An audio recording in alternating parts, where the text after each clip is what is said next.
소중한 나.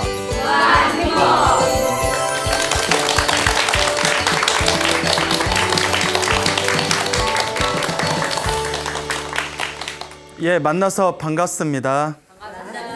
예, 광우 스님이라고 합니다. 오늘 재미난 이야기를 들려드릴 텐데 한 가지 주의사항이 있어요. 좀 더러워요. 예, 내용이 좀 더럽거든요. 그러니까 저거 이렇게 비위가 약하신 분들은 오늘 조금만 주의를 하셔야 됩니다. 알겠죠? 예, 좀 많이 더러운 얘기예요. 예, 예. 부처님 당시에 있었던 일입니다. 부처님 당시에 어느 부잣집에서 아이를 하나 낳습니다. 이제 남자 아이를 하나 낳게 됐는데 그 아이의 이름을 잠부가라고 지었대요. 잠부가. 예, 무슨 뜻인지는 저도 모르겠어요. 자, 부처님 당시에 아이를 하나 낳았는데 이제 이름을 잠부가라고 지었다. 근데 이 잠부가가 이제 걸음을 걸을 수 있을 정도로 이렇게 컸을 때 이 아이한테 이상한 버릇이 생기는 거예요.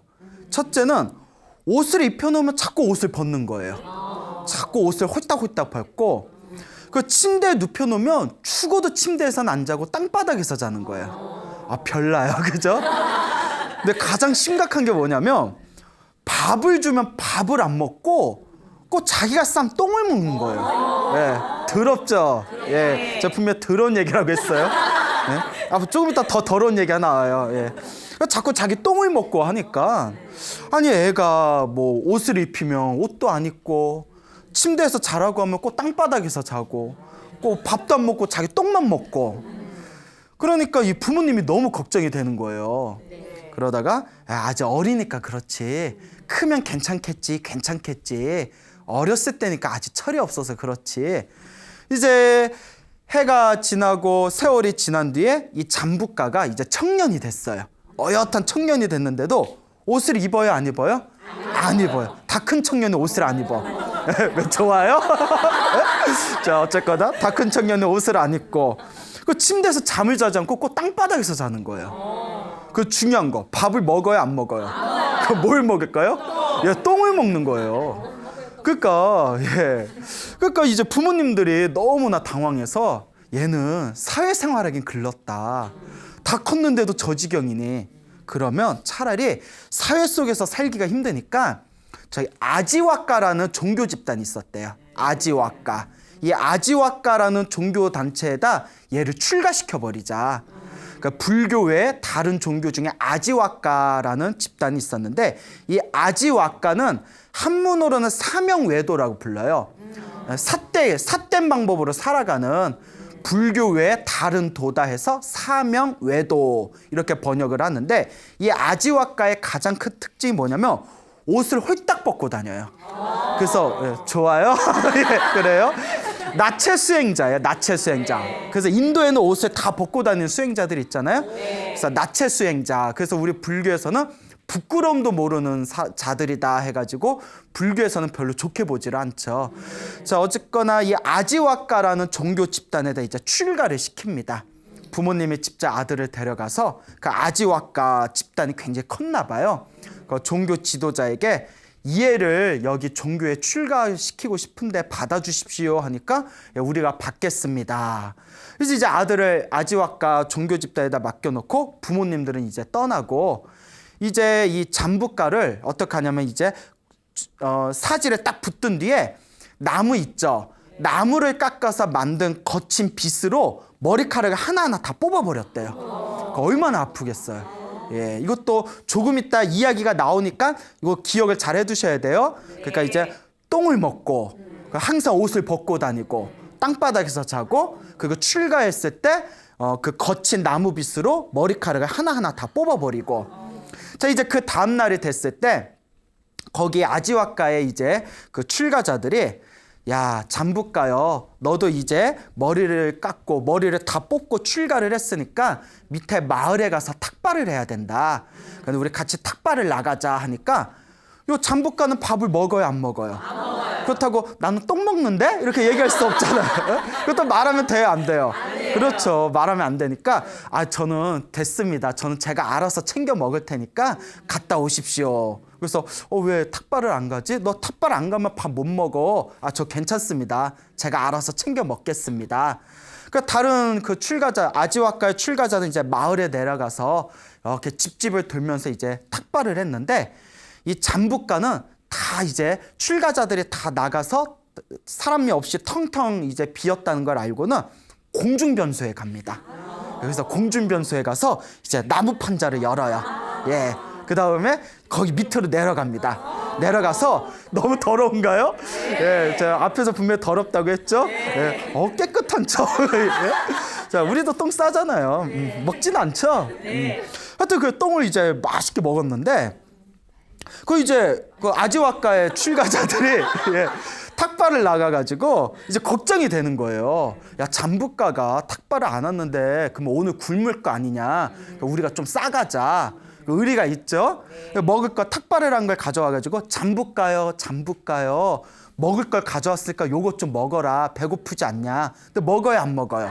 예. 아니, 저는 제가 챙겨 먹었습니다. 어디서 먹었는데? 여기서 먹었습니다. 여기 뭐가 있는데? 말해요, 못해요? 못하죠. 그래서 알아서 챙겨 먹었으니까 신경 쓰지 마십시오. 근데 그 다음 날에도 가요, 안 가요? 안 가요. 그 다다음 날에도 가요, 안 가요? 탁발을 가지를 않는 거예요. 그리고 이제 다들 이제 탁발에 가면 혼자 있을 때 이제 그 똥을 주워 먹고. 그러니까 근데 말하면서 내가 비위가 상하네 자꾸. 예? 자, 어쨌거나요. 네, 밥 잘 먹고 이게 뭔 얘기인지 모르겠어요. 자, 어쨌거나 이제 이 아지와가의 수행자들이, 출가자들이 너무 의심스러운 겁니다. 야, 저거 뭐 숨기고 있는 것 같지 않아? 야, 몇 날 며칠 동안 밥 먹는 걸 못 봤잖아. 그러니까 뭐 있는 거 아니야? 야, 의심스럽다. 그래서 그날도 탁발 가는 척 하면서 몰래 2명을 남겨둡니다. 몰래 2명한테 들키지 말고 쟤 뭐 하고 있나 봐라. 그래서 이제 다들 탁발을 나가고 2명이 몰래 숨어서 지켜보고 있고, 이 잠부가는 또 당연히 다들 나갔겠지 생각하고 또 이제 똥뚝간에 가서 이제 또 맛있게 먹어요. 이걸 보고 그 2명이 경악을 하는 거예요. 살다 똥 먹는 거 처음 보잖아. 야, 뭐야. 난리가 났겠죠. 그래서 이제 그 출가자들 탁발을 하고 돌아왔을 때 그 2명이 자기들이 엿본 것을 이제 이야기를 해줍니다. 대박 사건 막 이러면서 똥을 먹었어. 에이, 설마 진짜요? 똥을 먹더라고. 그러니까 긴급 회의가 열려요.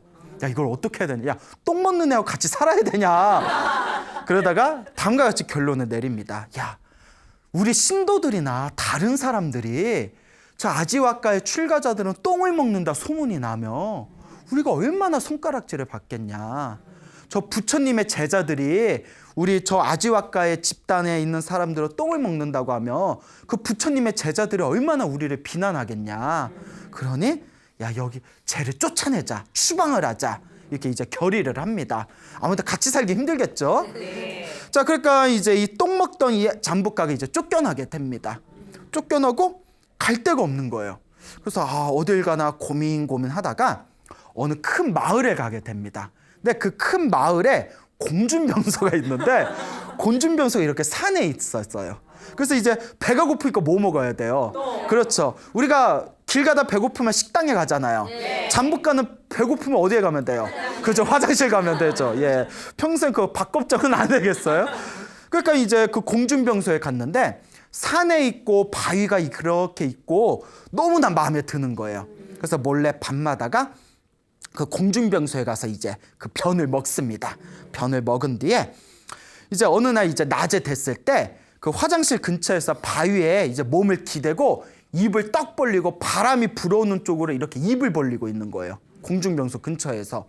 그 사람들이 가가지고 이렇게 일 보려고 공중병소에 갔는데 웬 머리를 뽑은 수행자가 입 벌리고 허 하고 있으니까 수행자요, 여기서 입 벌리고 무엇을 하십니까? 라고 질문을 던집니다. 똥 먹습니다. 말해요, 못해요? 못하죠. 그러니까 저는 바람을 먹는 자입니다. 저는 제때 밥을 먹지 않고 바람을 먹으면서 오직 바람만 먹고 이렇게 고행을 하면서 돌을 닦는 수행자입니다. 그 사람들이 처음에는 긴가민가 하는 거예요. 근데 가만히 그 사람을 지켜봤더니 그 사람이 밥 먹는 걸 한 번이라도 봐요, 못 봐요? 못 봐요. 그렇죠. 뭐 밤에 똥 먹는다는 건 상상도 못하고 정말 바람만 먹나 보다. 세상에 저런 도인이 어딨단 말인가. 그래서 그 마을에 주민들한테 소문이 쫙 펼쳐지면서 주민들이 그냥 바리바리 꿀과 진귀한 음식을 가지고 그 잠부가에게 가서 공양을 올립니다.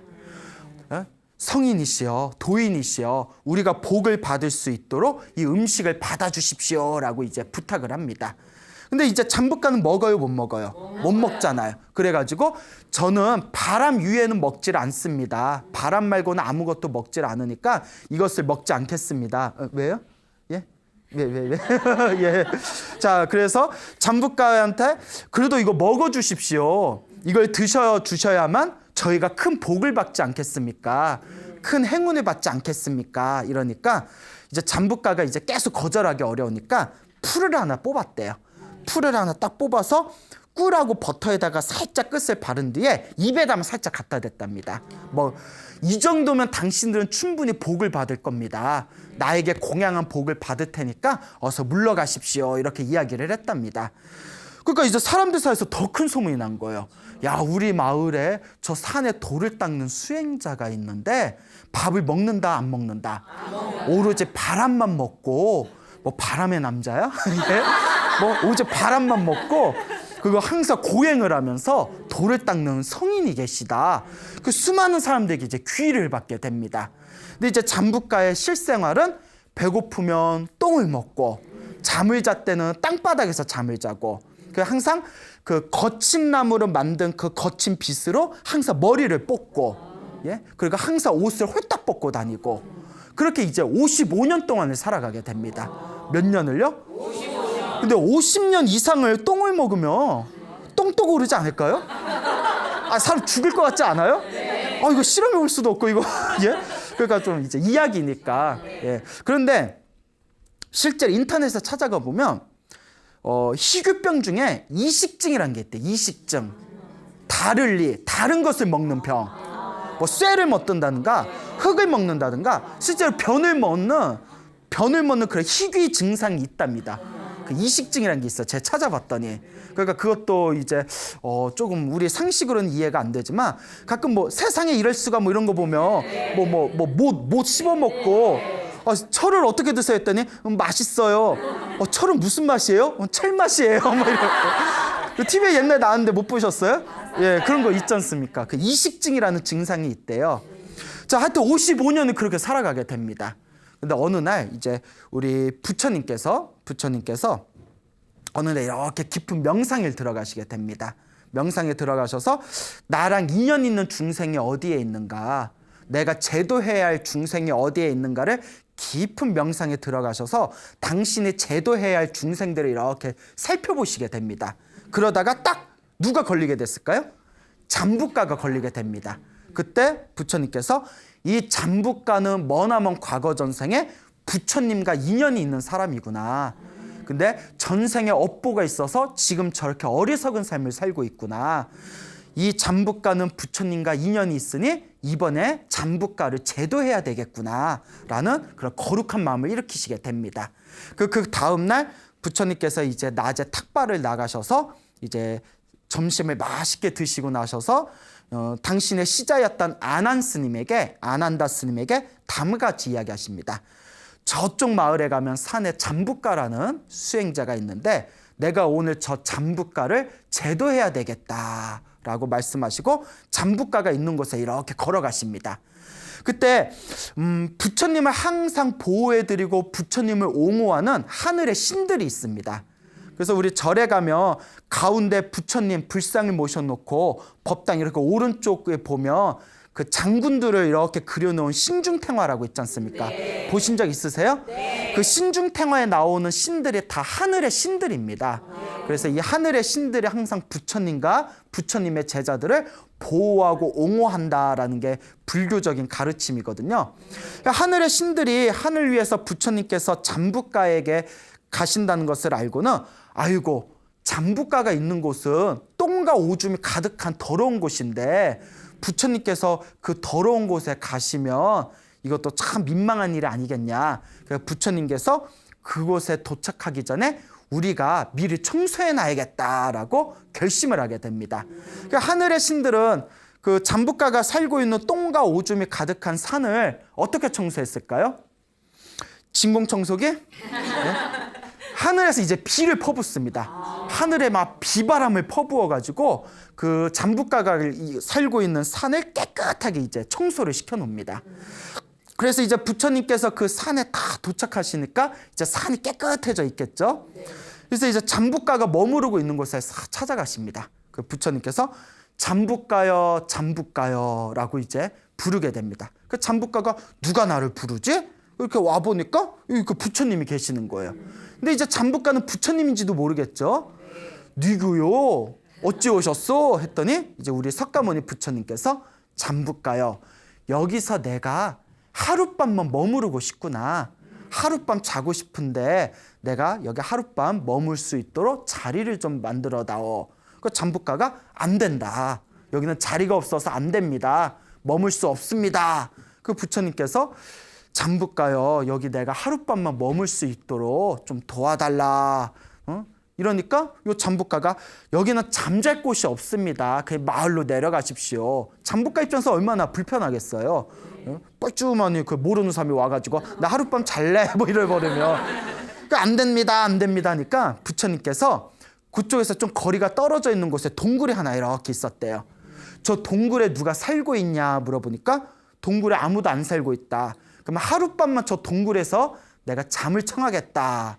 빈 동굴이니까 귀찮잖아요. 그러면 알아서 하세요. 저기 가서 자든지 말든지 알아서 하소. 이렇게 이제 이야기를 서로 마치게 됩니다. 부처님께서 이제 발을 깨끗하게 개울가에서 닦으신 뒤에 이제 초저녁에 동굴에 가서 자리를 이렇게 만들고 난 뒤에 자리에 누우십니다. 근데 초저녁이 되었을 때 하늘세계 사천왕, 사대천왕, 여러분들 절에 가면 사천왕문이라고 있죠. 네. 예, 하늘을 지키는 사천왕들이 초저녁에 부처님이 계신 동굴에 싹 내려옵니다. 그 부처님의 시중 들기 위해서. 부처님 이 초라한 동굴에서 주무시려니 얼마나 불편하십니까? 저희가 뭐 도와드릴까요? 이러면서 사천왕이 내려왔을 때 하늘에 있는 신들이 지상에 내려오면 그 자리에 이렇게 빛이 난답니다. 환한 빛이 난대. 그래서 우리 영화 같은 데 보면 뭐 하늘에 신이나 천사가 내려오면 막 이렇게 빛나고 막 이런 거 있지 않습니까? 네. 어느 정도 일리가 있는 거예요. 환하게 빛이 나니까 멀리서 잠부가가 살고 있는 방에서 멀리 그 부처님 계신 동굴에서 빛이 번쩍번쩍 나니까 뭐지? 누구지? 저 찾아온 사람이 누군데 저렇게 빛이 나지? 하고 막 의아한 마음이 든 거예요. 별나다. 그 다음에 이제 또 사천왕이 떠나고 나서 한밤중이 됐을 때 하늘의 신 사카천왕이 내려옵니다. 이 사카천왕은 우리 한문경전에서는 제석천왕이라고 합니다. 제석천 들어보셨어요? 네. 못 들어본 것 같은데 들어보셨어요? 찔리죠? 예. 자, 제석천을 이 독일에서는 옥황상제로 부르죠. 옥황상제는 들어보셨죠? 네. 그러니까 하늘의 신 사카천왕, 제석천왕이 싹 내려와서 또 부처님을 시봉을 듭니다. 부처님 이렇게 허름한 동굴에서 오늘 하룻밤 주무시니 얼마나 불편하시겠습니까? 근데 하늘의 신 제석천왕이 내려오니까 당연히 동굴에서 뭐가 빛나겠어요? 빛이 환하게 빛나겠죠. 그 잠부가가 또 저기 부처님이 계신 동굴에서 빛이 번쩍번쩍하니까 누구지? 누가 찾아왔지? 희한하네, 희한하네 이러는 거예요. 그리고 이제 초저녁에 사천왕이 왔었고 한밤중에는 누가 왔었다고요?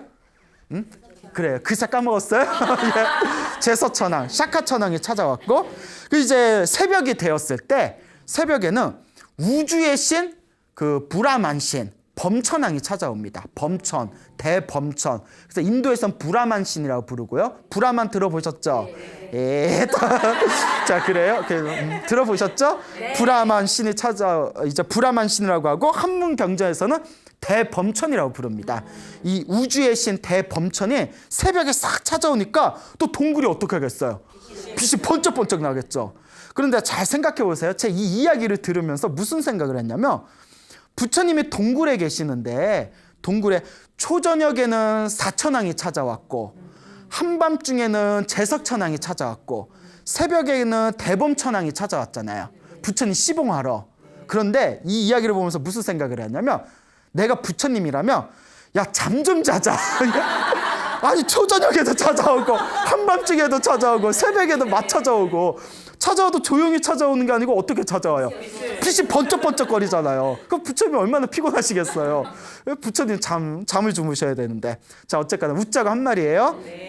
부처님이 이제 새벽에 또 번쩍번쩍거리면서 부처님이 계신 동굴에 대범천이 찾아오니까 잠부가가 너무 궁금한 거예요.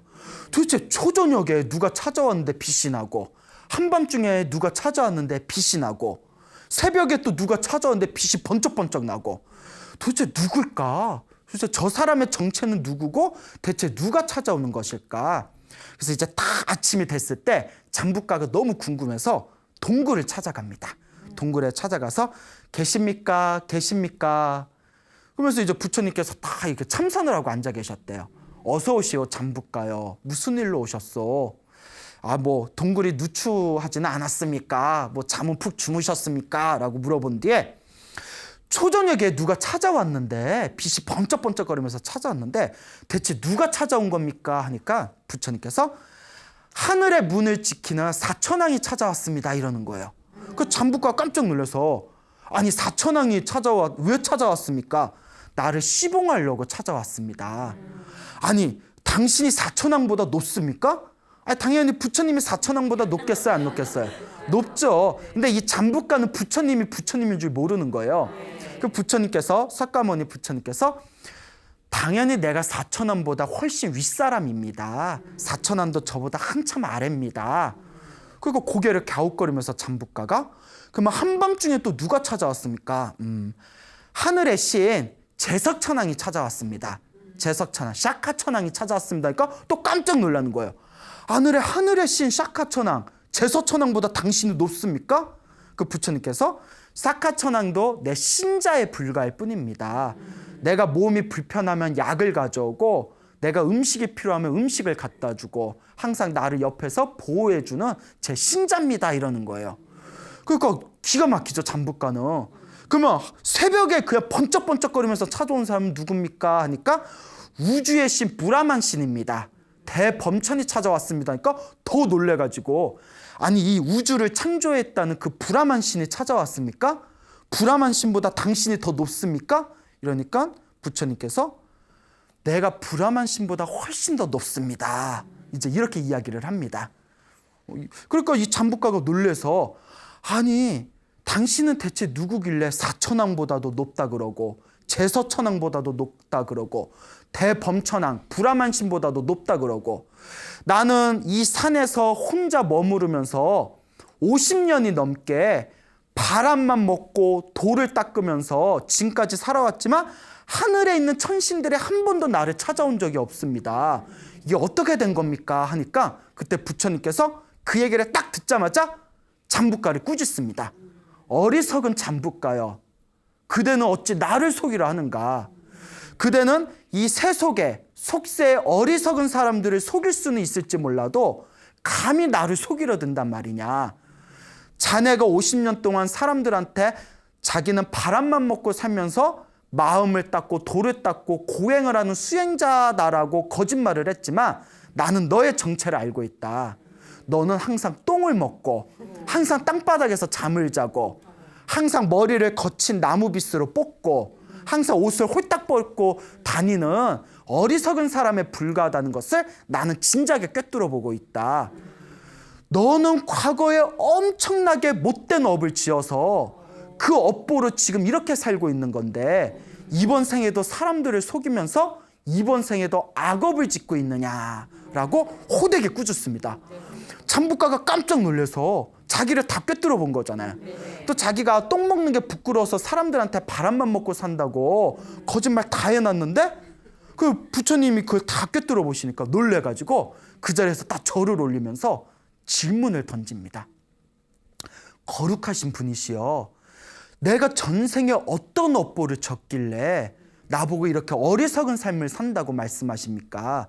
제 전생의 업보에 대해서 말씀해 주십시오. 그래서 부처님께서 그 잠부가의 전생의 업보에 대해서 다음과 같이 법을 설하십니다.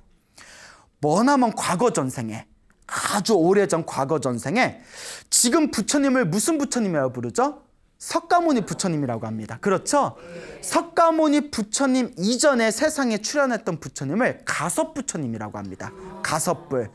그 가섭부처님 시대 때 그 가섭부처님 시대에도 부처님 제자들이 있었고 스님들이 있었겠죠. 그 어느 스님이 있었는데 이 한 신도가 이 스님을 위해서 조그만 절을 지어주고 물심양면으로 이렇게 지원을 해주고 후원을 해줬답니다. 그래서 이 스님께서 그 신도의 후원을 받으면서 그 마을에 있는 사찰에서 이렇게 수행을 하면서 지내셨는데 어느 날 가섭부처님의 제자 중에서 위대한 깨달음을 얻고 모든 번뇌와 욕망이 사라진 거룩한 성자, 우리는 그분을 아라한이라고 부릅니다. 깨달음을 얻었고 욕망이 사라지고 번뇌가 사라진 거룩한 부처님의 제자분을 우리가 아라한, 무엇이라고요? 예, 아라한이라고 부르는데 이 아라한께서 어느 날 그 마을을 지나가시게 됩니다. 근데 마을을 지나가시다가 배가 고프니까 이제 마을에 탁발을 들어가셨는데 그 신도 집에 앞에서 이렇게 탁발을 했는데 그 신도가 거룩하신 아라한 스님을 보고 마음에서 고요한 어떤 감동을 느낍니다. 아, 저분은 정말 훌륭한 스님일 것 같다. 저분은 도를 깨달은 스님이신가 보다. 내가 저분을 좀 내가 시봉을 잘 해야 되겠다. 그래서 그 스님을 다 모신 뒤에 이렇게 공양을 아주 진귀한 공양을 올리면서 스님 왜 이렇게 옷이 낡으셨습니까? 하면서 아주 귀한 옷감을 주면서 스님 이 옷감을 물들여서 이렇게 승복을 만들어 입으십시오. 그때 이제 승복을 우리가 가사라고 하거든요. 이걸로 가사를 한번 해 입으십시오라고 옷감을 이렇게 시주를 하고 또 그 스님이 계속 이렇게 돌아다니면서 이 탁발을 하시니까 이렇게 머리가 덥수룩하게 자랐나 봐요. 스님, 왜 이렇게 스님께서 머리가 이렇게 잔뜩 기르셨습니까? 제가 아주 훌륭한 이발사를 모실 테니까 머리를 이렇게 좀 단정하게 삭발을 하십시오. 그 스님 오늘 하룻밤 주무시려면 그래도 편안하게 주무셔야 되지 않겠습니까? 그러니까 제가 아주 좋은 침대를 하나 준비를 해놓겠습니다. 그 스님이 침대 같은 거 필요 없습니다. 아닙니다, 스님. 침대는 과학입니다. 네? 왜요? 하룻밤 주무시더라도 편안하게 주무셔야 됩니다. 예? 그 편안한 침대 뿅뿅뿅 그걸로 제가 사오겠습니다. 그래서 이렇게 이야기를 합니다. 그래서 이제 스님께서 받은 옷감으로 이렇게 새롭게 깨끗하게 가사를 입으시고 그리고 그 신도가 데려온 이발사로 이렇게 깨끗하게 삭발을 하시고 그 신도가 또 아주 좋은 침대를 절에다가 딱 갖다 놓은 거예요. 그 광경을 보고 원래 있던 스님이 아직 깨달음을 얻지 못했어요. 깨달음을 얻지 못했기 때문에 아직 마음에 번뇌가 있었습니다. 이 스님이 자기하고 친한 신도가 그 새로운 스님한테 너무너무 지극정성을 잘하니까 질투심이 확 올라온 거예요. 질투심이. 그 중생이라서 아직 마음에 번뇌가 있어서. 그 한참 공부 열심히 하다가 질투심에 휩싸여서 막 씩씩거리는 거예요. 이씨 이러고 있는데 성이 이씨였나 봐요. 그래가지고 이제 신도가 그 다음날 이제 그 스님 두 분을 이렇게 모셔가지고 이렇게 공양을 잘 대접을 올립니다. 공양을 잘 대접을 올린 뒤에 스님 제가 드린 옷감은 마음에 드십니까? 스님 그 이발사가 와서 삭발을 깨끗이 하니까 스님 훨씬 그렇게 이제 단정해 보이십니다. 스님 침대는 편안하셨습니까? 이런 식으로 이렇게 새로 오신 스님한테 지극정성으로 이렇게 그 스님을 시중하니까 요 질투심에 휩싸인 스님이 절에 와가지고 그 깨달음을 얻은 아라한 스님에게 걷잡을 수 없는 해서는 안 될 4가지의 저주를 퍼붓습니다. 자, 뭐라고 하냐? 그 아라한 스님이 맛있는 공양을 받아 드셨잖아요. 그 질투심에 휩싸인 스님이 그 아라한 깨달음을 얻은 스님한테 신도들한테 공양을 받아서 먹느니 차라리 똥을 먹어라 라고 악담을 했고, 네? 그 다음에 이렇게 신도가 준 옷감을 이렇게 새롭게 승복을 했잖아요. 신도들한테 옷감을 받아서 승복을 입고 다니느니 차라리 옷을 홀딱 벗고 나체로 지내라 이렇게 욕을 했고요. 그리고 이제 이발사를 불러가지고 머리를 깔끔하게 깎았잖아요. 이발사를 불러가지고 삭발하는 차라리 어떻게 해라? 거친 나무빗으로 머리카락을 다 뽑아버려라 라고 욕을 했고, 마지막 3번째 침대 얘기했잖아요. 침대는 과학입니다. 침대에서 편안하게 자느니 차라리 땅바닥에서 엎어져서 자라. 이렇게 4가지 악담을 합니다. 4가지 악담. 뭔가 마음에 와닿죠? 아까 이야기하고. 차라리 똥을 먹어라. 차라리 옷을 벗고 다녀라. 차라리 나무 빗으로 머리카락을 뽑아버려라. 차라리 땅바닥에서 엎어져서 잠을 자라. 이 4가지 저주를 퍼붓게 됩니다. 근데 이 아라한 스님은 번뇌가 다 사라졌잖아요. 우리 같으면 그런 얘기 들으면 화 나요, 안 나요? 화 나죠. 유자스그 막 이러면서 일로 와봐. 내 왕년에 힘 좀 썼어. 뭐 이러면서 막 싸움 날 수도 있잖아요. 근데 이제 번뇌가 사라진 거룩한 성자이기 때문에 마음에 화가 난다, 안 난다? 화가 안 나죠. 그 질투심에 휩싸인 스님을 보면서 오히려 마음으로 자비심을 일으킵니다. 저 스님이 나에게 화를 내고 나에게 저주를 퍼부었지만 그것으로 인하여 저 스님이 고통받지 않기를, 저 스님이 행복하고 편안하기를 하고 마음으로 축원을 해줍니다. 그 스님이 그 다음날 아침이 됐을 때 조용히 길을 떠납니다. 나 때문에 괜히 저 스님이 기분이 상했구나. 내가 가던 길로 가자 하고 이렇게 길을 떠났는데, 그날 낮에도 신도가 스님 2분을 모셔서 공양을 올리려고 했어요. 근데 이제 질투심에 휩싸인 스님은 자기만 혼자 쏙 갑니다. 화딱지가 나서 똥이나 먹어라 뭐 이러면서. 그래서 이제 딱 신도 집에 갔는데 그 신도가 아니 스님 왜 혼자 오셨어요? 2분은 오시라고 했는데 왜 혼자 오셨어요? 하니까 이 스님이 화딱지가 나서 그 아란 스님에 대해서 있지도 않은 막 험담을 막 내뱉는 겁니다. 근데 이 신도가 다행히 되게 현명한 사람이었대요. 그 얘기를 다 듣고 가타부타 말은 안 하고, 아유 이 스님이, 이 철이 없는 스님이 수행이 모자라가지고 질투심을 일으켰구나. 에이구 뭐 이러면서, 그러면서 공양을 다 마치고 난 뒤에 따로 이렇게 음식을 바루에다가 잘 싸가지고, 스님 오늘 못 오신 스님 마주치면 요거 드시라고 좀 대신 전해주십시오 라고 이제 부탁을 합니다. 그 질투심이 있는 스님이 이렇게 오다가 그걸 주겠어요, 안 주겠어요? 무슨 생각을 하냐면, 이렇게 좋은 음식을 주면 그 스님이 야 여기 먹고 살만 하구나 해가지고 아예 여기를 안 떠날 것이다. 그러니 이거 주면 안 되겠다 해가지고 길에다가 그 신도가 준 그 음식을 그냥 버려버립니다. 길에다 버려. 그러니까 사람이 이렇게 순간 번뇌가 일어나면 해서는 안 될 어리석은 짓을 하게 됩니다. 여러분 우리 주변에 보면 평소에 착하고 안 그럴 것 같은 사람이 뭐 사고 쳤다느니 누굴 쳤다느니 뭐 무슨 살인사건 나면 그 사람 그럴 사람 아닌데 뭐 간혹 그런 경우 있잖아요. 그러니까 순간이에요, 순간.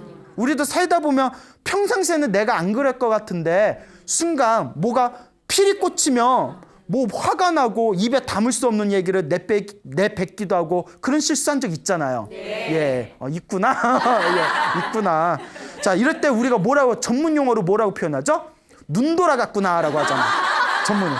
눈 돌아가면 그렇잖아. 이거 눈이 돌아가면 뭐 들리지도 않고 뵈는 것도 없어요. 예, 경험 있구나 표정 보니까. 이 스님이 눈 돌아가 버린 거예요.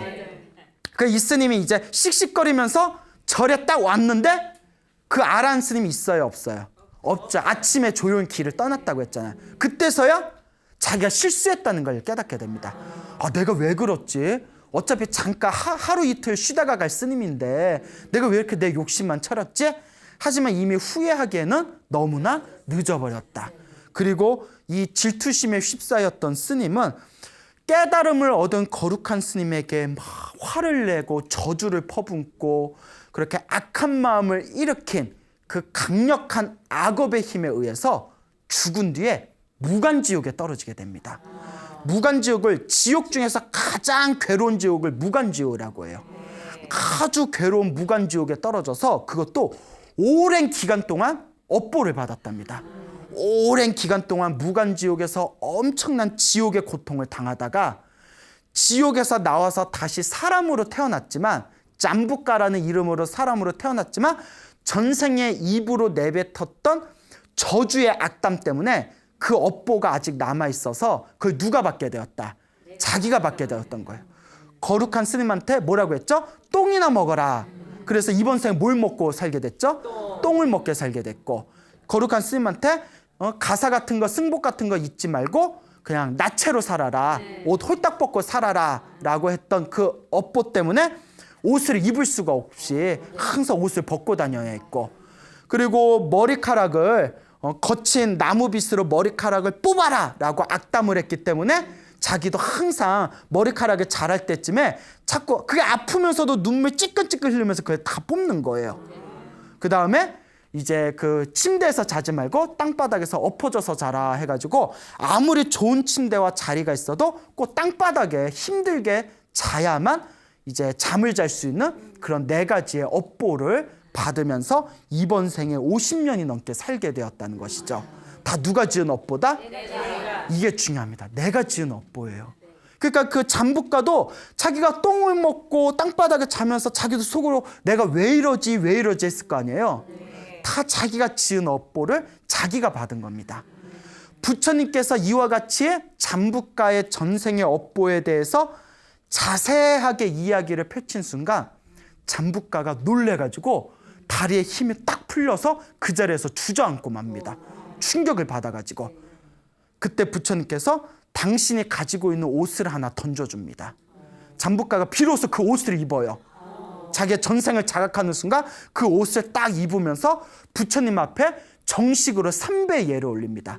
거룩하신 분이시여, 제가 정식으로 인사를 올리겠습니다. 저는 잠부가라고 하옵니다. 하고 절을 3번을 올렸을 때 부처님께서 그 잠부가에게 법을 설하십니다. 진리를 설하세요. 그 법을 설하고 진리를 설하시는 순간 부처님의 음성을 들으면서 부처님의 설법을 들으면서 잠부가가 그 자리에서 모든 욕망과 번뇌가 사라지고 깨달음을 얻은 아라한이 됩니다. 그 자리에서 딱 아라한이 돼버려요. 자, 근데 이게 중요한 겁니다. 잠부가가 전생에 질투심이 많은 스님이었다가 지옥에 떨어진 것도 누구 업이었죠? 자기 업이었고, 다시 지옥에서 나와서 사람으로 태어났지만 똥을 먹고 땅바닥에서 잠을 잔 것도 누구 업이었죠? 자기 업이었죠. 자, 그런데 이 잠부가가 전생에 순간 질투심에 휩싸여서 해서는 안 될 짓을 하기는 했지만 어쨌거나 전생이 스님이었잖아요. 또 스님이었을 때 또 수행을 열심히 했잖아요. 전생에 그래도 수행을 열심히 했던 공덕의 힘에 의해서 이번 생에 누구를 만나게 되었고, 석가모니 부처님을 만나게 되었고, 석가모니 부처님이 처음에 그랬잖아요. 잠부가가 부처님과 인연이 있는 사람이다. 오늘 내가 제도해야 되겠다. 그래서 부처님을 만나게 되었고, 전생에 스님이었을 때 열심히 수행을 했던 선업의 힘이 있어서 설법을 듣는 순간 그 자리에서 아라한이 될 수가 있었대요. 자, 이것도 다 누가 지은 업이다? 좋은 건 좋은 거대로, 나쁜 건 나쁜 거대로 다 자기가 지은 업보입니다. 그 자리에서 부처님의 설법을 듣는 순간 깨달음을 얻게 되었을 때, 아라한이 되었을 때, 거룩한 성자가 되었을 때 잠부가가 부처님께 다시 감사의 인사를 올리면서 부처님, 저는 정식으로 스님이 되고 싶습니다. 부처님의 제자가 되고 싶으니 저를 받아주십시오 라고 청을 합니다. 그 모든 업장이 소멸된 거예요. 똥을 먹고, 그리고 옷을 홀딱 벗고 다녀야 하고, 그리고 땅바닥에서 잠을 자야 했던 그 모든 업보가 다 소멸되고 완전한 깨달음을 얻게 된 겁니다. 그때 부처님께서 출가해서 스님이 되고 싶다라는 그 잠부가의 이야기를 다 청을 듣는 순간 부처님께서 다음과 같이 말씀하십니다. 예히 빅구, 예히 빅구. 예히는 오라라는 뜻이에요. 오라, 이리 오라. 인도말입니다. 예히. 그리고 빅구는 우리는 남자 쓰면 비구라고 하고 여자 쓰면 비군이라고 합니다. 그러니까 예히 빅구 하면 오라, 오라 스님이여, 와라 스님아, 이런 뜻이에요. 그러니까 스님이여, 뭐 스님이 되는 걸 허락하겠다라는 뜻이죠. 예히 빅구, 오라 스님이여. 그 다음에 마지막에 성스러운 삶을 살아라. 지금까지 어리석은 삶을 다 이제 버리고 성스러운 삶을 살아라 라고 부처님이 말씀을 하는 순간 잠부가에 그 남아있는 머리카락과 수염이 후두두두두 떨어지면서 순간 황골탈퇴를 하면서 거룩한 스님의 모습으로 변해버렸답니다. 그리고 이 잠부가가 부처님께 이제 다시 절을 올리면서 부처님의 훌륭한 제자가 되었다라는 이야기가 전해지고 있습니다. 자, 우리 이 잠부가의 이야기를 통해서 다음과 같은 교훈을 얻을 수가 있습니다. 첫째, 질투심을 일으키면 된다, 안 된다? 안 된다. 여러분, 우리 아까 눈 돌아간다는 표현 썼죠? 눈 돌아가는 그 여러 가지 이유 중에 하나가 질투심입니다. 또 남 잘 되는 거 보면 오죽하면 속담에 사촌이 땅을 사면 배가 아프다. 예, 그런 이야기가 있지 않습니까? 그래서 불교에서는 질투심은 아주 안 좋은 감정이랍니다. 대신 부러워하는 건 괜찮대요. 그 미묘한 차이 알겠어요? 부러워하는 거랑 질투하는 거는 엄청난 차이가 있습니다. 그래서 부러워하는 감정은 이렇게 돌려야 됩니다. 아, 저 사람이 부럽다. 그런데 저 사람은 전생에 복을 많이 지어서 이번 생에 저렇게 부러운 삶을 사는구나. 그러니 나도 이번 생에 무엇을 많이 지어야 되겠구나? 복을 많이 지어야 되겠구나. 이렇게 자신의 마음을 돌릴 수 있는 게 질투심을 극복하는 길입니다. 그러니까 여러분들 중에 여러분들 마음에 혹시 뭐 시기심이나 질투심을 야기하는 사람이 있으면 에휴, 쟤는 전생에 복을 많이 지어서 저렇게 잘났나 보다. 그러니 나도 질투하지 말고 무엇을 많이 지어야 되겠다? 나도 이번 생에 복을 많이 지으면 다음 생에 내가 다 받아가게 된다라는 것을 명심하시기 바랍니다. 그러니까 질투심을 버리고, 두 번째는 그 질투심에 휩싸였으면 입으로 저주를 퍼붓잖아요. 뭐 똥이나 먹어라, 옷이나 홀딱 벗고 다녀라, 머리를 나무 빗으로 뽑아라, 땅바닥에 엎어서서 자라. 그래서 우리는 세 가지로 업을 짓는답니다. 몸으로 업을 짓고, 입으로 업을 짓고, 생각으로 업을 짓는답니다. 근데 가장 쉽게 짓는 게 입으로 짓는 업이라. 입으로 툭툭 내뱉잖아요. 그러니까 이 구업을 또 조심해야 됩니다. 그래서 절대 다른 사람의 가슴에 못 박는 얘기를 하면 된다, 안 된다? 안 된다. 남의 가슴에 못 박는 얘기를 자꾸 하게 되면 그 못이 결국 누구한테 박힐까요? 예, 여러분들한테 박혀요. 따발총처럼 박혀요. 예? 다다다다다 하고 박힙니다. 그러니까 내가 입으로도 항상 다른 사람을 가슴 아프게 하는 그런 안 좋은 습관을 반드시 버려야 된다라는 것을 명심하시기 바랍니다. 여러분, 좋은 일이든 나쁜 일이든 결국은 내가 지은 업이고, 내가 지은 몸과 말과 생각으로 지은 그 모든 것은 결국 자기에게 돌아옵니다. 만약에 여러분들이 행복한 삶을 살고 싶다면 항상 몸과 말과 생각을 잘 단속해서 항상 자비롭고 좋은 마음으로 복과 선업과 공덕을 짓겠다는 마음으로 수행하면서 살아가시길 바랍니다. 여러분, 행복해지고 싶습니까? 네. 행복한 삶을 창조하고 싶습니까? 네. 복을 지으십시오. 선업을 지으십시오. 공덕을 쌓으십시오. 복과 선업과 공덕의 힘이 여러분들을 진정한 행복의 길로 이끌어 줄 것입니다. 여기서 마치겠습니다. 소중한 나 무한 행복.